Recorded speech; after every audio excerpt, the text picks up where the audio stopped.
मेहनत इतनी खामोशी से करो कि कामयाबी शोर मचा दे। ऐसी एक कामयाबी की कहानी है चिंकल थापा साहब की। इतनी खामोशी से उन्होंने मेहनत की कि उसका शोर दिल्ली तक सुनाई दिया। चिंकल थापा की कहानी, उन्हीं की जुबानी। मेरा नाम चिंकल थापा है। मैं लेबर कॉन्ट्रैक्टर हूँ और साथ ही एक मैं छोटा सा समाज सेवक भी हूँ। मैं अब तक 100 शादियाँ मैं करवा चुका हूँ और ना जाने कितने परिवारों में हम राशन जो बांट रहे हैं। और इस काम के लिए हमारी एक टीम है और करवाने वाला है वो भगवान है। ने बहुत गरीबी देखी है, खाना पूरा नहीं पेट भर मिलता था इनको। पढ़ने के लिए भी जाते लेकिन उतनी एजुकेशन नहीं कर पाए अपनी कमजोरी की वजह से, मनी की वजह से। तो बहुत बुरा हाल देखा। 99 में करगिल वार हुई थी तो मैं हैज़े वहाँ पे पोर्टर भर्ती हुआ था। पोर्टर आप समझते हैं कि जो सामान की जो ढुलाई, जो ऊपर जब फौज लड़ रही होती है तो जो हम नीचे जो सामान है, राशन है या कुछ भी अम्यूनिशन है, वो हम ऊपर लेके जाते थे। आपने लेबर का काम किया है? हाँ सर, मैंने वहाँ पे लेबर का काम किया। वहाँ पे मैंने देखा कि इतनी गरीबी थी कि वहाँ बिजली और ना पानी, और वहाँ ऐसे लोग देखे कि जिन्होंने गाड़ी नहीं देखी थी सर अभी तक। तो मतलब कि उनके पास ना कोई खाने को कुछ था, ना मतलब बड़ा ही उनका बुरी हालत थी। तो वहाँ से सर मैं टच हो गया वहाँ से।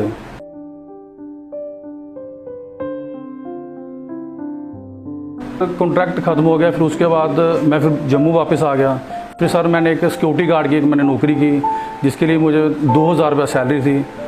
तो बस सर उसी से फिर हमारा घर का गुजारा चलता था। फैक्ट्री में काम किया, कभी इधर किया कभी उधर किया, लेकिन इसका एक ही मैंने देखा कि छोटे छोटे पिल्ले मिल जाते थे, उनको भी ये दूध पिलाता था। बचपन में भी ये उनको दूध पिलाता था और निप्पल के लिए पैसा नहीं होता था, निप्पल भी उधार पैसे लेके खरीद के ये उन कुत्तों को दूध पिलाता था। आधी आधी रात चला जाता कि डैडी उसकी टांग टूट गई है, उसको ये करना है, उसको तेल लगाना है, ये हो गया वो हो गया। नहीं सर, फिर मैंने सिक्योरिटी गार्ड का काम छोड़ दिया क्योंकि 2000 से सर हमारा गुजारा नहीं चल रहा था। फिर मैंने एक फैक्ट्री में काम किया, फिर मैंने वहाँ पे एक ठेका लिया। फिर मैंने स्टार्टिंग, मुझे अब भी याद है कि मैंने 5 बंदों से काम स्टार्ट किया, फिर 5, 10, 15, और आज सर इस टाइम मेरे पास कोई 500 प्लस जो वर्कर है वो सर वो मेरे पास काम कर रहा है। मेरे से साइकिल मांगने लगा, लेकिन मेरे पास साइकिल लेने के लिए पैसे नहीं थी। तब इसकी मम्मी थी, उसने मेरे को कमेल किया कि साइकिल लेके दो। तब साइकिल सेकंड हैंड साइकिल इसको 300 रुपये का ले दिया। 2000 रुपया सैलरी थी मेरी। तो सर 4 हम भाई बहन थे।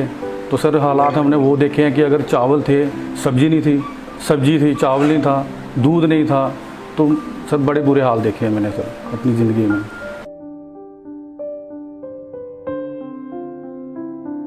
कहीं एक ना शादी थी सर, मैं अपने दोस्त के साथ ना उनके घर में मैं गया था। तो मैंने कहा यार यहाँ तो मुझे कुछ शादी वाला तो कुछ ऐसा लग नहीं रहा है।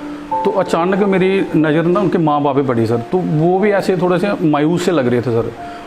फिर जब मैं उस बेटी से मिला, मैं बहन से मिला मैं, तो वो रो पड़ी। वो कह रही थी मेरे भी कुछ अरमान हैं, मुझे भी ड्रेस चाहिए। तो सर वो बात मुझे ना हिट होगी सर। फिर मैं घर आ गया क्योंकि मैं भी उस टाइम को इतना तो नहीं कमाता था सर। तो मैंने घर आके सर अपने दोस्तों से, 2-4 मेरे जो दोस्त थे, मैंने उनसे बात की। तो मुझे अब भी याद है सर, हमने शायद 1000 साल की 1200 रुपये इकट्ठा किया था। 7-8 हज़ार रुपये वो इकट्ठा हुआ था सर वो।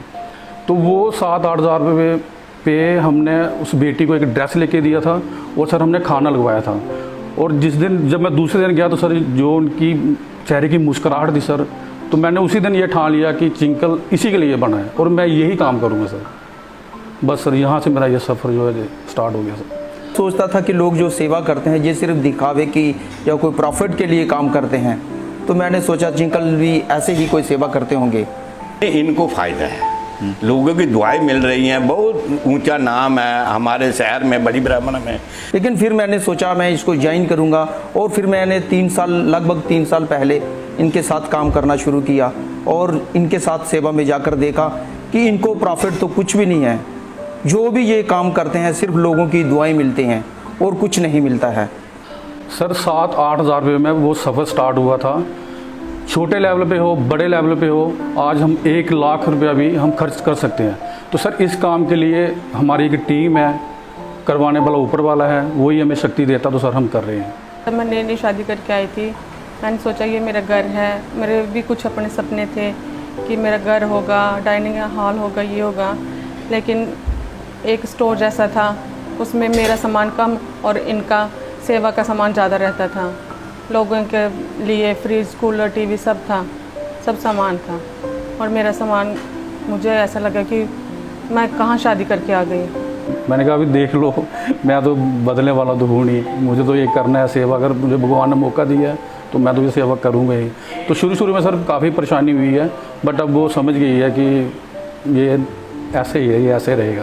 भैया ने घर पे लेट नाइट आना, कॉल कर देनी, अगर दीदी फ़ोन ना उठाएं तो मुझे कॉल करनी कि रितिका थोड़ा मतलब कि हेल्प के लिए खाना बना दो, रोटियां बना दो, 100-150 रोटी बनानी। मेरे को ऐसे लगता था कि ये भैया क्या मेरे से पागलपन वाले काम करवाते हैं। तो होता ही है, जिसने सारा दिन काम करना, शाम को फिर उनको बोलना कि खाना बनाओ, तो भाभी थोड़ा चिड़चिड़ापन करते थे कि अभी मेरा सोने का टाइम है, अभी मुझे खाना बनाना पड़ रहा है। तो हर लेडीज़ ऐसा सोचती है कि अभी सभी सो रहे हैं, मैं खाना बना रही हूँ, तो ऐसा होता था। उनका यही एक जवाब था कि मैं सेवा के लिए गया था, आज किसी की शादी है, आज किसी का कोई था, तो उधर बस बिज़ी रहते थे ये लोग, तो मेरा इनसे झगड़ा भी बहुत सारा होता था। हाँ सर, बीवी तो परेशान ही है, क्योंकि आप मेरे घर में देखोगे सर, राशन पड़ा होगा। अभी पीछे आपने देखो जब कोरोना था तो सर ऑक्सीजन सिलेंडर भी हम प्रोवाइड करवाते थे। ऑक्सीजन सिलेंडर थे, जहाँ बेटियों के जो कपड़े होते हैं वो होते थे। किसी की शादी होती है तो फैमिली तुर के आती है कि चिंकल का घर कौन सा है, वो आते हैं, इससे मदद मांगते हैं, मेरे को फ़ख्र होता है। लगभग मेरे तो जहाँ तक आइडिया है 100 के करीब लड़कियों की शादी कर चुके हैं, और ये कोई बड़े, इतना नहीं कि बहुत बड़े एक राइस हैं या बहुत हवेली है, बहुत दौलत के मालिक हैं, लेकिन ये भी हमारी तरह, बिल्कुल हमारी तरह एक मीडियम क्लास के फैमिली से बिलोंग करते हैं। मुझे पता चला कि वो भैया तो लोगों की सेवा करते हैं, इससे तो मुझे खुद प्राउड होना लगा। मैंने 1-2 बार भैया को बोला कि भैया आप मुझे भी अपने साथ लेके जाओ ना। भैया ने 1-2 मुझे शादियों में अटेंड करवाई, सब कुछ देखा। मुझे जब पता चला, अब मैं उनके ऊपर इतना प्राउड करती हूँ कि ये मेरे भाई, मेरे रियल भैया से भी ऊपर हैं। बल्कि ज़िंदगी का सबसे बड़ा दुख है माँ। माँ नहीं है। माँ नहीं, मदर को एक्सपायर हुए 9 साल हो गया। सर मैं सोचता हूँ कि मैं दुनिया में सबसे गरीब इंसान हूँ, वो इसलिए कि सर मेरी माँ नहीं है। क्योंकि मेरी माँ ने मुझे उस हालत में देखा है, बोझा उठाते हुए देखा है, या सिक्योरिटी गार्ड में देखा है। अगर मेरी माँ आज जिंदा होती सर तो आज वो खुश होती सर, क्या मैं जिस मुकाम में मैं पहुँचा हूँ। प्यार बहुत खर्चा किया इसने, ऐसी बात नहीं है, लेकिन वो नहीं रह पाई। बहुत टाइम हमने औखा देखा है, चटनी के साथ रोटी खाई है, एक प्याज के साथ रोटी खाई है।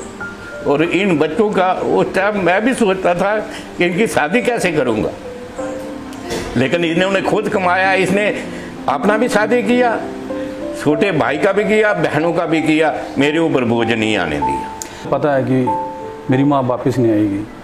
आज मेरे पास भगवान का दिया सब कुछ है सर, बस अगर कमी है तो मुझे मेरी माँ की कमी है सर। आज अच्छा काम कर रहे हैं, दुनिया की सेवा कर रहे हैं, ये देखने के लिए माँ नहीं है। माँ नहीं है। हाल ही में सर मुझे एक अवार्ड मिला है न्यू दिल्ली में, national youth icon award. Sir मुझे उसका पता नहीं ये अवार्ड मुझे कैसे मिला है, पर मुझे ये 14 तारीख को ये अवार्ड मिला था, और सर मुझे 12 तारीख को कॉल आती है कि आपको दिल्ली आना है। तो सर खुशी भी हुई मुझे कि मुझे अवार्ड मिल रहा है। बड़ी ब्राह्मणा जाने लायक नहीं थे, दिल्ली में गया, बहुत बड़ी बात है। हमने देखा कि हमारा बेटा दिल्ली, वो भी मिनिस्टर से मिल रहा है कि जाके, हम जहाँ JNK में मिनिस्टर में नहीं मिल सकते तो ये तो दिल्ली में जाके मिला। बहुत खुशी है हमें। हमें बहुत प्राउड फील होता है कि हमारी जो टीम मेंबर्स हैं, जो टीम के हेड हैं, उनको दिल्ली में अवार्ड मिला। ये एक हमारी टीम के ही लिए नहीं, मोहल्ले बल्कि डिस्ट्रिक्ट और जम्मू के लिए एक बहुत अच्छी प्राउड फीलिंग आती है। और दूसरों को भी एक मौका मिलना चाहिए, वो देखे से इंस्पायरेशन लेनी चाहिए कि हम भी ऐसा काम करें, हम भी ऐसी सेवा करें। नहीं, अब तो समझ आ गया धीरे धीरे कि गलत नहीं है, जाते हैं सेवा के लिए जाते हैं, इसलिए धीरे धीरे समझा लिया अपने मन को। वाला में बच्चे हैं, उनके माँ बाप गुजर गए हैं सर, तो दादा दादी हैं, तो मैं अब भी दूसरे तीसरे महीने उनके पास जाता हूँ राशन देने के लिए। वो मुझे चाचू जब भी उनको ज़रूरत है मुझे बोलते हैं चाचू जी आओ, तो मैं जाता हूँ सर। थे कि चिंकल साहब जब भी हम जाते हैं तो कहीं थोड़ी वीडियो बना लो, या कुछ अपना पब्लिसिटी या किसी कैमरामैन की मीडिया को बुला लो कि ऐसा था, वो कहते उनके दिल में एक ही रहता था, नहीं हमें सिर्फ काम करना है, दिखावा नहीं करना है। और शायद उन्हीं का इसी सोच से कि हमें दिखावा नहीं करना है, हमें सिर्फ काम करना है, मगर देखने वाला तो कोई था, पब्लिक ने देखा और आज उनको दिल्ली में बुलाया और दिल्ली से इनाम भी मिला। तो वो दिन याद है कि मैं इनका वो नहीं कर पाया, मतलब कि इनकी ख्वाहिशें नहीं पूरी कर पाया, लेकिन ये लोगों की ख्वाहिशें पूरी कर रहे हैं। मैंने बिल्कुल सही इंसान से शादी की है, ये लोगों की सेवा करते हैं, दुआएं मिलती हैं, तो उससे हमारे घर पे भी अच्छा असर पड़ता है। मुझे एक चीज़ का अफसोस है सर कि मुझे भगवान ने 2 ही हाथ दिए हैं। काश अगर मेरे 10 हाथ होते तो मैं हर एक की मैं सेवा कर सकता। मुझे काफ़ी सर फ़ोन आते हैं उधमपुर से, रियासी से, पर मैं ऑलरेडी सर मैं सेवा कर रहा हूँ। अब आपको पता मेरा काम भी वैसा ही है कि मैं चाहता हूँ कि सर और लोग सामने आएँ कि वो लोगों की सेवा करें, कि चलो आप किसी का दुख बांटें। तो बस यही है सर कि आना चाहिए, लोगों को सामने आना चाहिए। ये सेवा कब तक चलेगी? ये सेवा सर जब तक जान है तब तक सर ये सेवा चलेगी।